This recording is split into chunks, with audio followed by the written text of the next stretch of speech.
alamin ya.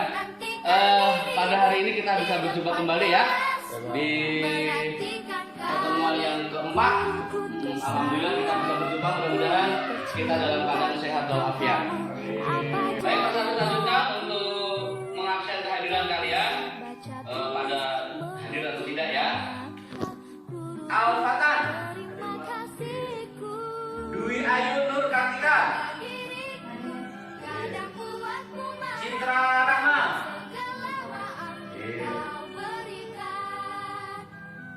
Iqbal, Hadir Pak. hadir. Nabila Putri, hadir. Rafa Azka Al-Rasid, hadir. Baik, kan sekalian, alhamdulillah semuanya sudah hadir ya. Mudah-mudahan semuanya ini diberikan kelancaran oleh Allah Subhanahu wa taala. Tapi kayaknya si Rohani nggak ada ya, si Rohani ini ya. Rohani apa? Ada keterangan nggak? Nggak ada. Ada yang tahu kemana dia? Nggak ada keterangan juga. Ya. Mudah-mudahan si Rohani ini kalau tidak hadir di hari ini, kita doakan mudah-mudahan kalau dia sakit cepat sembuh. Kalau ada kesibukan segera dimudahkan kesibukannya ya. Baik. Nah di sini akan Pak Sabis tampilkan video motivasi ya berkaitan dengan materi kita. Coba diperhatikan dari video yang akan Pak Sabis tampilkan.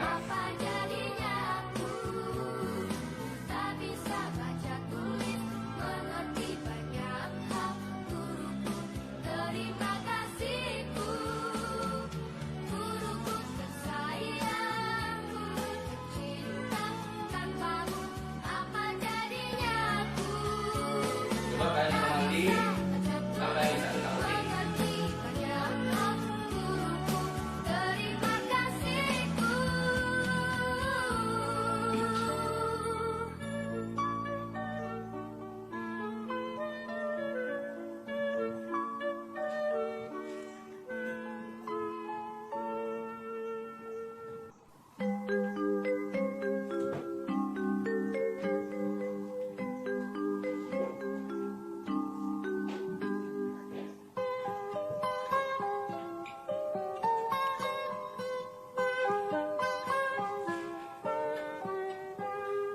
Pagiku cerah, Baik, sedikit itu tadi cuplikan video motivasi.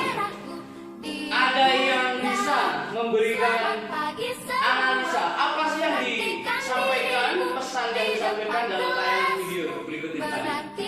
Ada? Guruku tersayang, Iya? guru tercinta, tanpamu Wah, Najwa? apa jadinya aku?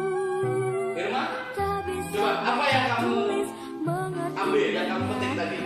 Guruku, terima kasihku. Nyatanya diriku kadang buatmu marah, namun segala Kita selalu mengucapkan kau terima kasih. Ada lagi yang putra? berikan. Coba Adil, apa kamu simpulkan dari tayangan video tadi? Ya, simpulkan itu ada satu kata aja gitu ya. Ya, terima kasih.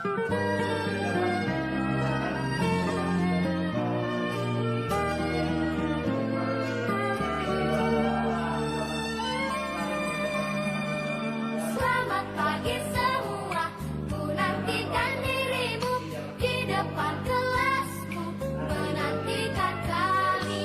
Guruku tersayang, guru tercinta,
dalam keadaan apapun, ya. Dalam keadaan apapun, rezeki apapun yang diberikan oleh Allah, bentuk apapun yang diberikan oleh Allah kepada kita, kita syukuri. Dan kita tuangkan dalam kehidupan sehari-hari, kita selalu mudah untuk mengucapkan rasa terima kasih kepada orang yang sudah berbuat baik pada kita. Nah, ini motivasi yang bisa Pak Sabi sampaikan. Baik, akan Pak Sabi lanjutkan. Ya, akan Pak Sabi lanjutkan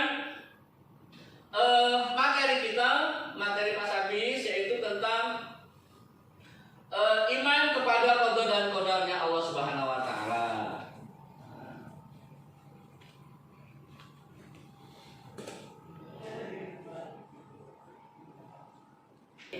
Akan Pak Sabi sampaikan tujuan materi kita, ya. Tujuan materi kita pertama adalah menganalisis, ya. Peserta didik mampu menganalisis, mengevaluasi iman kepada qada dan qadar dalam kehidupan kita sehari-hari. Jadi materi Pak Sabi hari ini bisa kalian ini melihat, ya, menganalisis seperti apa sih kejadian yang ada di muka bumi ini yang sudah diberikan oleh Allah kepada kita ini, kita analisis. Setelah kita analisis, kalian tujuan pembelajaran ini mampu mengaplikasikan dalam kehidupan sehari-hari. Yang ketiga, mengambil perilaku yang mencerminkan iman kepada qada dan qadarnya Allah. Baik, nah sini. Tapi sebelum lebih lanjut, tentu akan Pak Sabi terangkan terlebih dahulu supaya kalian paham, ya, seperti apa materi iman pada qada dan qadarnya Allah Subhanahu wa taala. Nah, kita lihat di sini. Kalau kita lihat di sini,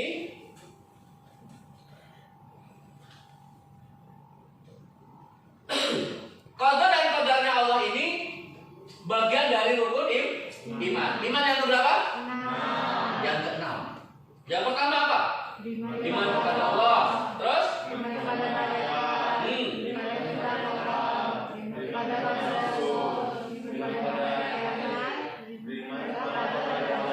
kepada qada dan qadar. Baik, ini semuanya sudah kita lalui. Nah, materi kita di sini. Iman kepada qada dan qadar. Pamungkas. Kenapa Pak Sabi sampaikan pamungkas? Karena materi yang terakhir ini adalah sesuatu yang abstrak, bukan yang konkret, maka agak sulit bagaimana cara mengaplikasikan. Maka perlu konsentrasi penuh, ya, dari kalian supaya bisa masuk di dalam kolbu kita, sehingga dalam mengaplikasikan ke dalam kehidupan sehari-hari kita mudah, ya. Baik, dari sini iman kepada qada dan qadar adalah bagian dari rukun iman yang keenam. Akan Pak Sabi terangkan berkaitan dengan pengertian. Pertama, ya, pengertian qada. Pak Sabi sudah tidak menjelaskan dari pengertian imannya, tapi sudah Pak Sabi jelaskan bagaimana pengertian qada. Kalau pengertian iman sedikit Pak Sabi ingatkan bahwa menurut bahasa iman adalah percaya atau meyakini. Kalau menurut istilah meyakini sepenuh hati, diucapkan dengan lisan, ya, dilakukan dengan perbuatan atau dibuktikan dengan perbuatan. Nah, itu iman. Nah, sekarang itu bagaimana perbuatan itu kita aplikasikan dalam kehidupan sehari-hari, meyakini kepada iman kepada qada dan qadarnya Allah. Kita lihat. Pengertian qada. Qada adalah kehendak Allah Subhanahu wa taala mengenai segala hal-hal yang keadaan, kebaikan atau keburukan yang sesuai dengan apa yang akan diciptakan dan tidak akan berubah sampai terwujudnya kehendak tersebut. Yang kedua, qadar adalah perwujudan kehendak Allah Subhanahu wa taala terhadap semua makhluknya dalam bentuk-bentuk atau batasan tertentu, baik mengenai zat-zatnya ataupun sifatnya. Nah, qada ini maksudnya begini lah. Qada ini adalah segala sesuatu yang sudah tercatat oleh Allah di Lauhul Mahfuz. Baru tercatat, ya kan? Oh, si Irma adalah seorang wanita yang nanti akan terlahir di tanggal 17 bulan Desember 2010. Contoh gitu ya. Itu sudah tertera. Ya. Nah, di Lauhul Mahfuznya ketika qadar jatuh sudah lahir, si Irma lahir di muka bumi dalam keadaan sehat, dalam wujud perempuan. Nah, di situ ketetapan sudah tidak bisa dirubah lagi. Sudah tidak bisa dirubah.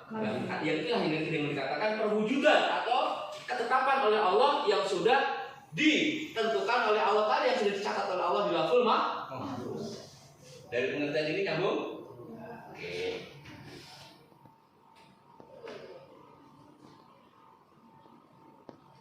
Nah, iman kepada qada dan qadar hukumnya adalah fardhu ain. Fardhu ain itu adalah wajib setiap individu. Seseorang yang mengikut enam Islam tetapi tidak beriman pada takdir dapat dianggap murtad. Awas, kita gampang menggerutu, mengeluh dari apa yang sudah diberikan oleh Allah Subhanahu Wa Taala. Itu bagian dari kita orang-orang yang murtad, zalim kita, ya. Kita terlahir dalam keadaan, mohon maaf, orang Jawa, kulitnya hitam. Kebetulan wajahnya nggak seberapa ganteng kalau yang laki, yang perempuan nggak seberapa cantik. Menggerutu. Cara menggerutunya bagaimana? Merubahnya. Hidungnya awalnya agak pesek, udah hitam, pesek. Nah, biar maco, dioperasi. Itu nggak boleh. Merubah ciptaan Allah akan bisa jadi Kenapa? Kita tidak percaya dengan apa yang diciptakan oleh Allah. Tapi kalau untuk merawat itu berbeda. Merawat obat, kulitnya itu tadi agak hitam legam. Ada usaha sedikit supaya agak putih, tapi tidak menyakiti. Boleh saja. Yang menjadi garis besar adalah yang tidak memperbolehkan adalah merubah dan menyakiti. Oke? Bayangkan kalau dia terlahir di tempat tadi, seorang perempuan terlahir di tanggal 17 bulan Desember 2010. Tahu-tahu dia mau ganti gender, mau jadi laki-laki, dioperasi. Itu melanggar kodratnya Allah. Nah, iman kepada qada dan qadar itu punya fardhu ain. Di dalam Quran surat Al-Imran ayat 47, apabila Allah telah menentukan sesuatu, dia berkata kepadanya jadilah, maka dia pun jadi. Kun faya. Oh, kamu nanti lulus 100%. Ya kata Allah lulus, ya lulus beneran. Kamu menjadi siswa terbaik, ya kata Allah sudah tertulis seperti itu, ya insya Allah akan terjadi. Nah, itu. Yang kedua, Quran surat Al-Ahzab ayat 38, dan ketetapan Allah itu suatu ketetapan yang pasti berlaku. Quran surat Al-Ahzab ayat 38. Nah, ini.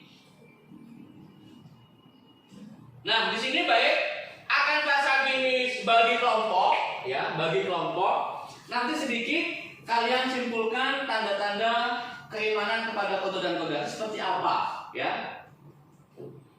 Seperti apa sih tanda-tandanya orang yang beriman kepada qada dan qadar? Oke, bisa kita bagi kelompok ya? Ini saja.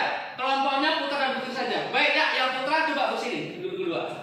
Bergabung di sini. Nah. Baik, bergabung di sini. Silakan bergabung. Yang putri bergabung dengan putri. Coba silakan. Coba kalian berdiskusi. Coba bergabung biar kalian bisa berhadapan bagaimana caranya. Coba. Nah, bacanya silakan di situ. Ya.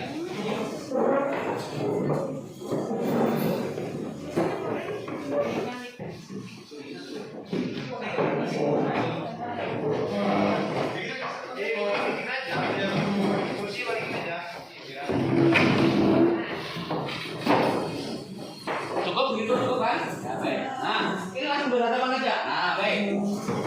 Silakan Pak Sabis kasih waktu 10 menit. Ya, apa namanya? Tanda-tanda keimanan kepada qada dan qadar ini setiap kelompok nanti kalian tulis, nanti dipresentasikan. Silakan kelompok yang putra. Nah, ya itu saja. Nah, silakan nanti dipresentasikan. Oke? Baik, Pak Sabis kasih waktu 10 menit dari sekarang.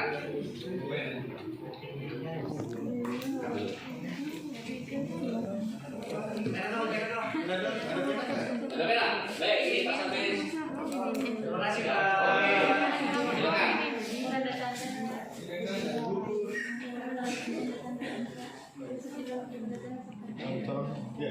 Benar ya? Oke. Kan kelompok satu dulu.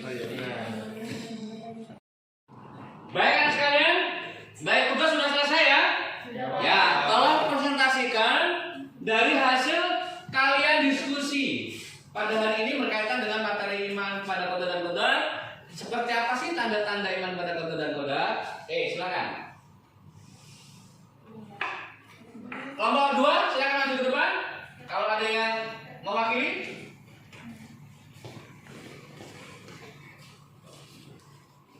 Assalamualaikum warahmatullahi wabarakatuh. Waalaikumsalam warahmatullahi wabarakatuh. Bisa tidak? Jadi saya merupakan perwakilan dari kelompok 2 dan di sini berdirinya saya di sini akan menjelaskan tentang tanda-tanda keimanan kepada koda dan kodar. Jadi yang pertama itu ada menyadari dan meyakini bahwa setiap apa yang diperoleh dan dialami manusia, baik berupa nikmat maupun musibah, pada hakikatnya merupakan ketentuan dan kehendak Allah yang telah tertulis di Lauh Mahfuz. Kedua, orang yang beriman kepada koda dan kodar atau takdir tentu akan menyadari bahwa nikmat dan musibah pada hakikatnya merupakan ujian dari Allah Subhanahu wa Ta'ala. Dan yang ketiga adalah orang yang beriman kepada takdir menyadari bahwa ia tidak mengetahui apa yang akan menimpa dirinya, apakah bencana ataukah nikmat. Kewajiban manusia adalah ikhtiar dan bertakwa dan agar memperoleh nikmat dan terhindar dari bencana. Sekian dari saya, perwakilan dari kelompok 2. Wassalamualaikum warahmatullahi wabarakatuh. Waalaikumsalam warahmatullahi wabarakatuh. Aplaus untuk kelompok 2. Silakan. Baik sekalian, bagus sekali. Kelompok 2 sudah menyajikan pemaparan materi dari kelompok kalian yang sudah berdiskusi dengan teman-teman kalian. Seperti apa sih tanda-tanda beriman kepada konto dan kodanya Allah? Baik. Nah, sedikit sebelum Pak Sabis simpulkan, akan Pak Sabis lanjutkan sedikit aja. Ada beberapa sikap yang perlu kita miliki, yang harus kita miliki sebagai seorang muslim yang beriman kepada qada dan qadar. Pertama, ada sikap ikhtiar. Ya, ada perilaku ikhtiar. Apa itu ikhtiar? Adalah usaha. Ya, usaha. Ya, ini perilaku yang kita munculkan. Ya, kita munculkan ketika kita sudah mengaku beriman kepada qada dan qadarnya Allah. Yang kedua, tawakal. Apa itu tawakal? Pasrah. Memasrahkan segala sesuatu, usaha apa-apa saja yang sudah kita lakukan untuk kita pasrahkan kepada Allah. Terserah Allah yang mau ngasih. Yang penting kita sudah usaha. Yang jadi masalah adalah kita tidak ada usaha, tapi kita kepingin hasil yang baik, yang bagus. Kayaknya itu nol ya. Nonsense sekali gitu, nggak mungkin. Tapi ketika kita mau mendapatkan hasil yang baik, ya perlu kita harus ada ikhtiar. Setelah itu kita tawakal, pasrahkan semua kepada Allah. Apapun hasilnya. Kalau usaha kita baik, insya Allah juga hasilnya baik. Tapi kalau usaha kita kurang maksimal, ya tentu hasilnya juga tidak maksimal. Dalam menciptakan sebuah kejayaan, usaha dan ikhtiar yang gigih itu merupakan kunci utama. Nah ini tolong perhatikan. Usaha atau ikhtiar yang gigih ada satu kunci. Usaha dan ikhtiar itu seakan-akan sia-sia tanpa diiringi dengan doa. Kata Allah dikatakan, "Ud'uni fastajib lakum." Berdoalah kamu, niscaya Allah akan mengabulkan. Nah, qada dan qadarnya Allah, ya, ada namanya takdir mubrab dan takdir mu'allaq. Takdir mu'allaq segala sesuatu yang masih bisa kita rubah. Nah, dengan apa? Dengan doa. Ya, dengan doa. Maka ud'uni fastajib lakum, berdoalah kamu, berdoa, sering berdoa minta sama Allah supaya apa? Kita dikabulkan apa yang kita inginkan dan supaya tidak kita dicap orang sombong. Ciri orang sombong adalah orang yang tidak mau meminta kepada Allah, merasa dirinya paling gagah, paling pintar sehingga tidak mau meminta lagi. Ya, maka berdoa. Karena doa itu adalah tanda pengharapan dan pergantungan seorang hamba kepada Sang Pencipta. Usaha dan ikhtiar juga sudah dan tidak dilupa iringan doa yang tidak putus-putus. Marilah bertawakal kepadanya atas segala keputusan. Insya Allah dia akan memberikan yang terbaik kepada hambanya dan ridho lah dengan setiap yang diberikannya nanti. Nah ini perilaku yang harus kita munculkan. Baik. Sampai di sini sekalian paham semua? Paham ya. Alhamdulillah. Tinggal aplikasi kalian bagaimana mempraktekkan dalam kehidupan sehari-hari. Baik anak sekalian, Pak Sabis ada post test. Coba kalian lihat, Pak Sabis akan tampilkan. Kalian nanti langsung masuk ke dalam Google Form yang Pak Sabis bagi di grup kelas, ya. Pak Sabis kasih waktu 2 menit.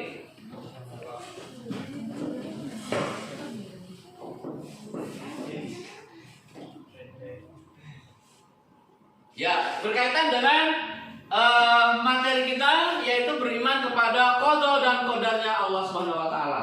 Oke, silakan Pak Sabit kasih waktu 2 menit.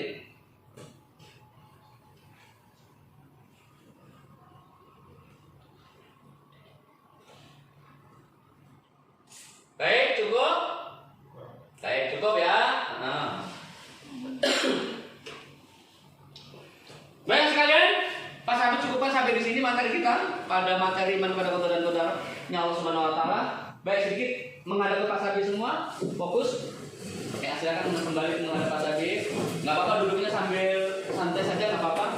Pak Sabit merefleksi diri, ya, merefleksi dari materi kita, ya, merefleksi dari materi kita. Bagaimana setelah Pak Sabit sampaikan materi ini, ngerti atau tidak? Ngerti ya? Sedikit lebih gamblang ya? Baik. Pak Sabis merefleksi diri Pak Sabis. Pertama, kenapa Pak Sabis tanya apakah kalian memahami? Supaya Pak Sabis tahu seberapa kualitas pengajaran yang Pak Sabis berikan. Tentunya untuk Pak Sabis ketika kalian kurang, berarti cara mengajar Pak Sabis kurang baik. Tapi ketika kalian bisa menyerap, bisa mengambil dari apa yang Pak Sabis terangkan, berarti pembelajaran Pak Sabis agak sedikit berubah, agak sedikit meningkat. Nah, itu harapannya. Jadi merefleksi diri Pak Sabis. Yang kedua, refleksi untuk kalian. Tetap semangat kalian dimanapun kalian berada. Karena masa-masa kalian adalah masa-masa belajar, masa-masa tolib, masa-masa mencari ilmu. Maka manfaatkan masa muda sebelum datang masa tua. Sekarang inilah kalian mengukir, ya, mau meraih prestasi. Cita-cita yang akan kalian raih dari sekarang. Usaha kalian belajar.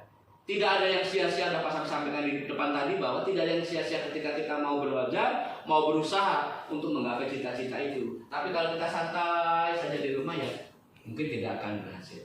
Baik, itu saja penutup dari Pak Sabis, ya, refleksi dari Pak Sabis. Mudah-mudahan kita semua bisa mengambil hikmah dari materi yang Pak Sabis sampaikan. Dari ketua kelas untuk pimpin doa. Doanya baca wal asri ya. Ya, silakan dipimpin doa. Doa mulai.